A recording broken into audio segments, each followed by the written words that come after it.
Olá, queridos alunos, queridas alunas, dando continuidade ao nosso conteúdo que estamos falando sobre a insalubridade. Importante nós fecharmos esse assunto falando de como este agente ele pode ser então combatido, como que ele pode então ser neutralizado ou minimizado seus impactos dentro do ambiente de trabalho. O adicional de insalubridade, eu só não vou fazer o pagamento desde que eu consiga então neutralizá-lo no meu ambiente de trabalho ou então minimizar esses impactos no trabalhador. E de que forma que eu faço isso? Claro que eu tenho diversas medidas que podem ser adotadas diante das indicações trazidas aí pelo engenheiro de segurança do trabalho, o técnico de segurança do trabalho, que vão indicar as melhores formas de combater esse agente agressivo no ambiente de trabalho. E essas técnicas elas podem ser adotadas de maneira geral, que são aqueles equipamentos de proteção coletiva, como eu falava para vocês, a respeito das janelas, dos exaustores, onde eu tiro aquele ruído do ambiente de trabalho. E também com o fornecimento dos equipamentos de proteção individual. Se de repente com a adoção dos equipamentos de proteção coletiva não é o suficiente para que eu consiga então combater aquele agente agressivo no ambiente de trabalho, então eu vou adotar também os equipamentos de proteção individual. E logicamente que isso deve ser indicado pelo técnico, pelo engenheiro de segurança do trabalho, através dos PPRAs, os Programas de Prevenção de Riscos Ambientais, onde ele identifica o agente agressivo e ao mesmo tempo ele apresenta um programa de prevenção daquele risco. Tá certo? Então é um documento anual, como eu falava anteriormente para vocês, que o engenheiro de segurança do trabalho ele deve elaborar de forma personalizada para cada ambiente de trabalho onde ele encontra aquele risco. Então, de repente, num determinado ambiente de trabalho, o risco é o ruído. No outro ambiente de trabalho, de repente, o risco é o calor. No outro ambiente de trabalho, pode ser a poeira. Enfim, nós temos a empresa como um todo, o colaborador ele pode estar exposto a diversos riscos. E quem vai detectar esses riscos é o engenheiro de segurança do trabalho, o técnico de segurança do trabalho, colocando então neste PPRA, tá certo? E aí eu coloquei até para vocês que a eliminação ou a neutralização da insalubridade, ela só ocorre dessas duas formas, tá legal? Com a adoção de medidas que conservem o ambiente de trabalho dentro dos limites de tolerância, ou então com a utilização de equipamentos de proteção individual do trabalhador que diminuam a intensidade do agente agressivo a limites de tolerância. Tudo bem? Isso eu extraí então da NR9 e da NR6, tá legal? E para complementar tudo isso, eu trouxe para vocês uma orientação jurisprudencial muito importante para nós conversarmos. A orientação jurisprudencial número 4 da seção de dissídios individuais. Pessoal, a limpeza de residências, escritórios e a respectiva, claro, coleta de lixo, eles não são considerados como atividades insalubres. Por quê? O que determina neste tipo de atividade realizado aí por faxineiras, por pessoas que estão ali em contato direto com a limpeza, é o fluxo de pessoas no ambiente. O fluxo de pessoas, nós sabemos que dentro de escritórios e residências, nós temos um fluxo pequeno de pessoas. Então você faz a coleta de lixo no máximo ali um dia, uma vez por dia. Você não faz uma coleta de lixo constantemente naquele ambiente, tá legal? Diferentemente quando nós estamos aí falando de motéis, de bancos, empresas até mesmo em geral, ou em qualquer comércio que de repente tenha o acesso do público a estes sanitários. E aí, logicamente, que aquela pessoa que está em contato com a limpeza desses ambientes, ela faz jus ao adicional de insalubridade. Então, o que a portaria do Ministério do Trabalho coloca aí, né, na orientação jurisprudencial número 4, ele classifica isso como lixo urbano. O que determina o adicional de insalubridade é eu considerar que aquela pessoa está em contato com lixo urbano. Então, são aquelas pessoas que trabalham em shopping, em bancos, empresas, motéis, hotéis, onde tem uma circulação muito grande de pessoas. Tá legal? E aí, logicamente, que a possibilidade do contágio é muito maior. Tá legal? E aí faz jus, então, ao adicional de insalubridade. E aí vocês podem sempre se questionar: ô Júnior, qual percentual que esta atividade faz jus ao adicional de insalubridade? Qual percentual? Pessoal, nunca saberemos qual o adicional. O adicional, quem vai classificar isso, como eu falei anteriormente para vocês, é o perito, né? É o engenheiro de segurança do trabalho da empresa e depois homologado isso pelo perito do Ministério do Trabalho. Tá legal? Então, por mais que a gente identifique uma atividade como, poxa, tem muito risco nessa atividade, não conseguimos friamente calcular qual é o adicional. Quem vai classificar isso é o próprio técnico, né, o engenheiro de segurança do trabalho e homologado aí pelo perito do Ministério do Trabalho. Tá legal? Pessoal, nós terminamos então a questão da insalubridade. Falamos tudo que era necessário sobre a insalubridade. Eu falava para vocês a respeito do Programa de Prevenção de Riscos Ambientais, o PPRA.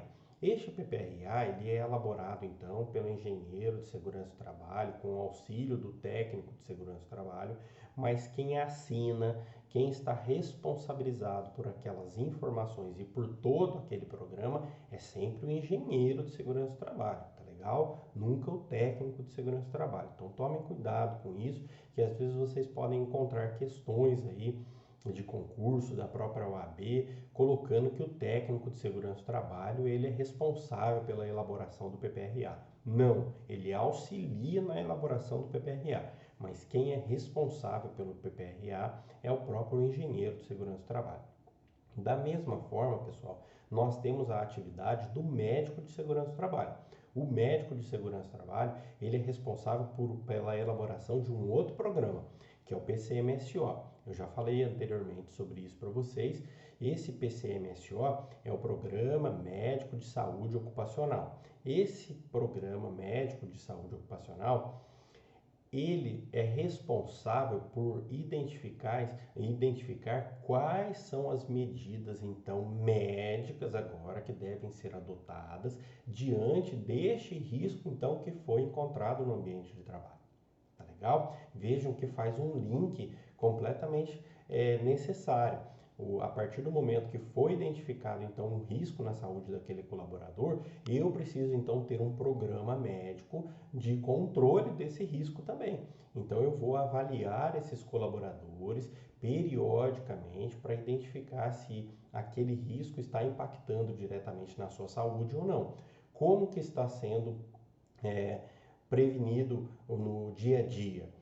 Ele está usando o equipamento de proteção individual. Exemplo, um óculos, uma luva ou então um protetor auricular. Legal. E agora eu vou precisar então avaliar se a utilização desses equipamentos estão sendo suficientes para não trazer um impacto na sua saúde. Então o médico ele vai vir também com um programa, tá legal? Qual o programa então que esse médico virá? Ele de repente vai aplicar em cada setor dizendo o seguinte: para esses colaboradores que estão em contato com o ruído, é necessário fazer um exame de audiometria anualmente. Então, os colaboradores são levados a esse exame de audiometria para identificar se está tendo alguma queda, né, na sua audição ou não. Beleza. Os colaboradores estão em contato, por exemplo, com a poeira. Então não é a audiometria que eu vou ter que realizar, já é um outro exame que eu vou identificar então a sua capacidade pulmonar, se está trazendo algum malefício para a sua saúde, tá legal? E exames de sangue, de repente da coluna, nós que estamos aqui sentados, né, o dia inteiro diante de um computador, não preciso fazer um exame de audiometria, nem mesmo um exame pulmonar. Eu vou ter que identificar então através de outros exames, né, da minha coluna, da minha visão, como que realmente esses riscos eles estão impactando na minha saúde. Compreendem? Então eu preciso trazer um programa também médico para controlar aqueles riscos que o colaborador está exposto. Então o PPRA e o PCMSO, eles andam juntos. E é muito importante. Quem que vai avalizar isso? Quem que vai ficar responsável por esse programa? É o médico do trabalho. Muitas vezes ele pode ser contratado diretamente pela empresa, estar lá na empresa constantemente, uma, duas, três vezes por semana, dependendo do número de colaboradores, se torna até obrigatória a presença de médico no ambiente de trabalho. Agora, se não for necessário, eu vou então terceirizar esse médico. Contrato então uma empresa de segurança do trabalho. Essa empresa de segurança do trabalho já tem o engenheiro, já tem o médico, tem o técnico, enfim, tem toda a estrutura voltada para essa necessidade da empresa. Tá legal? Então é importante vocês conhecerem esses dois programas que são fundamentais aí na aplicação do combate aí à insalubridade e à periculosidade. Tá legal? E agora nós vamos começar então a falar sobre a periculosidade. A periculosidade ela está presente lá no artigo 193 da nossa CLT e também na NR 16. Se vocês puderem dar uma lida nessa norma regulamentadora, também é importante para que vocês possam entender. Claro que vocês vão identificar muitos números, fórmulas, não é isso que eu quero que vocês entendam. Eu quero que vocês tenham um contato inicial com a norma regulamentadora, para que vocês não fiquem assim, poxa, eu nunca vi isso, nem sei o que o Júnior está falando. Então é interessante porque, principalmente para quem vai para a carreira trabalhista futuramente, isso são conceitos fundamentais aí de segunda fase, de terceira fase, de concurso, isso é fundamental, tá legal? Então, pessoal, vamos falar sobre a periculosidade.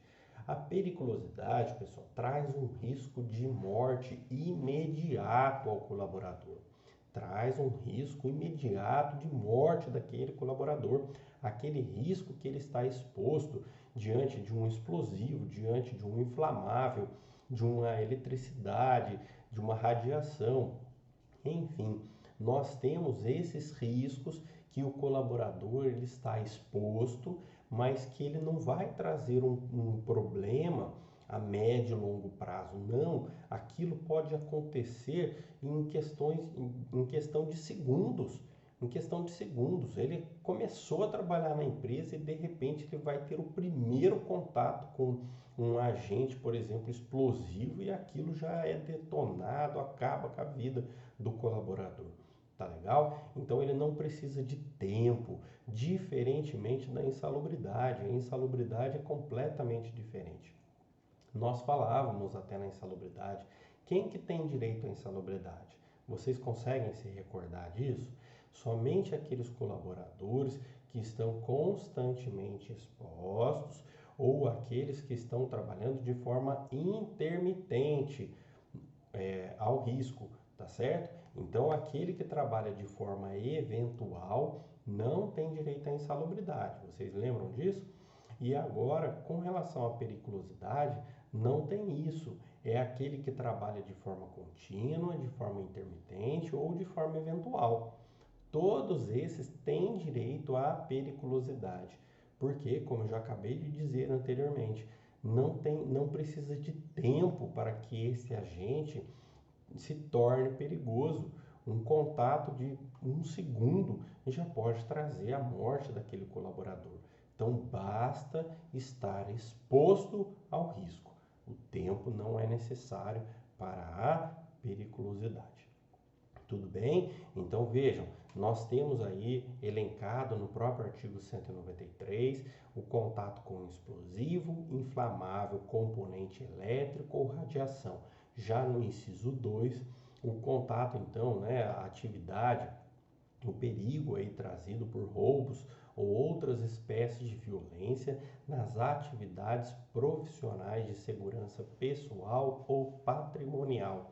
Então, são aquelas pessoas que trabalham com arma, são aquelas pessoas que trabalham armados e estão expostos constantemente aí ao risco de sofrer uma morte. Tudo bem? Então, esses seguranças armados, eles têm direito também à periculosidade. Tudo bem, pessoal? Então, vejam, o que é interessante nós entendermos, coloquei até como uma atenção aqui no próximo slide, a orientação jurisprudencial número 324 e 347, ele coloca o seguinte: o empregado que adentra na área de risco tem direito ao adicional, mesmo que não trabalhe diretamente com os elementos. Ou seja, é aquela pessoa que está trabalhando na área administrativa, mas ele adentra a área de risco. O que é importante é isso, ele está adentrando na área de risco. Então, se ele está entrando ali, ele está também sofrendo risco, concordam? Se de repente aquele colaborador que vai mexer de repente numa eletricidade e acontece um problema elétrico ali, aquele que adentrou na área vai sofrer também. Tá legal? Então vejam, toma muito cuidado com isso. Esse colaborador, ele não está em contato direto, mas ele adentra na área de risco. Tanto é que quando o engenheiro de segurança do trabalho ele vai fazer o PPRA, sabe uma coisa que é obrigatória ele fazer no PPRA? Ele tem que fazer um mapa de risco. Por que é importante esse mapa de risco? Para eu, empregador, saber o seguinte: quais são os funcionários que estão expostos a este agente agressivo? Quais são os funcionários? Poxa, tem a tiazinha do café que adentra a área de risco o tempo todo. Ela vai lá 1, 2, 3 vezes por dia para levar o café, para fazer uma limpeza rápida. Então lembre novamente, a periculosidade não importa se a atividade é eventual, não importa se a atividade é eventual, basta estar exposto à área de risco. Tá legal? Então, diferentemente lá da insalubridade, joguei até um probleminha para vocês, algumas pessoas tiveram algumas dúvidas, eu até sanei essas dúvidas aí por e-mail para vocês, ou pelo chat. Então, tranquilo, é isso mesmo, a dúvida ela é inerente nesse momento em que a gente está ainda aprendendo, tá legal? Então, o valor, pessoal, da periculosidade, 30%. 30% sobre o quê? Sobre o salário base, é diferente, é sobre o salário base. A periculosidade, como ela tem um risco imediato da morte, não adianta aquele colaborador ele se prevenir. Muitas vezes a morte ela vai acontecer mesmo ele tendo adotado todas as medidas de precaução. Muitas vezes ele adotou todas as medidas de precaução e aquilo trouxe um problema que a gente não sabe o porquê, mas que acabou então acontecendo o acidente. Eu tenho uma empresa que eu presto serviço aqui na região que simplesmente o colaborador, a empresa foi fazer uma detonação na sua, como é que chama? Na mina, na brita, para que ele na rocha, desculpa, na rocha, para que essa rocha pudesse então se transformar em brita, e aqueles detonadores foram colocados na rocha, e aí todo mundo sai, fica lá escondido, esperando detonar. Legal, detonou e eles fizeram todos os procedimentos normais para detonação da rocha. Esperaram, aguardaram o tempo necessário, tudo. E aí, quando 4 colaboradores estavam voltando para o ambiente de trabalho, uma desses explosivos, ele voltou a detonar. E aí voltou não, na verdade ele não tinha detonado. E aí não tem como a gente saber se todos os explosivos eles foram detonados. E o que se aconselha, né, claro, né, a regra nessas situações é para que eles esperem de 10 a 15 minutos. E a empresa adotava sempre uma espera de 20 minutos e colocava esses colaboradores até mesmo para tomar um café, para ficar lá aguardando um tempo legal. Eles voltaram, pelo cálculo que a gente fez, eles voltaram depois de 22 minutos. E mesmo assim, houve um retardo. E esse retardo acabou então ocasionando a detonação de um explosivo que acabou atingindo uma pedra, atingiu de cheio o capacete do colaborador, do segundo colaborador. Então eles estavam voltando, eram 4 colaboradores e este segundo aqui acabou sofrendo na sua testa, né, aquela detonação daquela pedra. Então vejam, é uma situação que é complicado porque todos os colaboradores tomaram as medidas de precaução, não teve problema algum. Agora, o que nós entendemos é que houve uma falha de quem? Da empresa que acabou vendendo o explosivo. Esse explosivo veio com problema. Então, a responsabilidade eu posso jogar para essa outra empresa? Pessoal, mais uma vez, nós vamos ter que entender o seguinte: eu que estou com risco, é a minha empresa que está com risco. Então, eu vou ter que ficar responsável por esse colaborador, por todas as repercussões diante desse colaborador, eu tenho que assumir. Agora, o que eu posso fazer é entrar com uma ação de regresso, com uma ação de reparação contra essa empresa que me vendeu um explosivo com defeito. Tá legal? Mas essa empresa que vendeu o explosivo com defeito, ela não tem nada de ela não é nada responsável por este colaborador. Tá legal? Então, quem é o responsável direto por esse colaborador é a empresa no qual ele está vinculado. Tá legal? Então, esse adicional é de 30% sobre o salário base. E aí nós tivemos uma padronização que aconteceu com relação aos eletricitários. A periculosidade, ela começou a ser concedida na legislação por conta dos eletricitários. Foram a primeira categoria que recebeu então esse adicional de periculosidade. E aí eles sempre receberam não só sobre o salário base, eles recebiam sobre tudo, sobre todo o salário dele. E aí se ele tinha comissão, se ele tinha prêmio, se ele tinha hora extra, se ele tinha tudo, calculava tudo isso, daí pegava esse montante e aí eu aplicava mais 30%. Poxa, o salário desses eletricitários era enorme por conta disso. E aí houve uma padronização a partir aí de 2016 na súmula 191. Qual foi a padronização? Quem foi contratado até dia 9 de 12 de 2012, os 30% serão sobre todas aquelas verbas de natureza salarial. Então, continua então recebendo os 30% sobre todas as verbas de natureza salarial. A partir aí, depois do dia 9 de 12 de 2012, não será quem está sendo contratado depois do dia 9 de 12 de 2012, eles não vão receber mais sobre todas as parcelas de natureza salarial, e sim só sobre o salário base. Tá legal? Tivemos a legislação, né, foi obrigada então a padronizar isso porque muitos outros colaboradores, outros profissionais que estavam lidando com explosivos, com inflamável, segurança armada, estavam solicitando equiparação com os eletricitários, porque a legislação não fazia nenhuma diferenciação. Tá legal? Então, por conta disso, acabou e agora isso ficou regulamentado. Então, a partir de agora, quem foi contratado depois do dia 9 de 12 de 2012 só recebe 30% sobre o salário base. Tá legal? Tudo bem, pessoal? Daqui a pouco nós voltamos então com mais vídeos para a gente poder concluir esse estudo de saúde e segurança do trabalho. Até já, pessoal!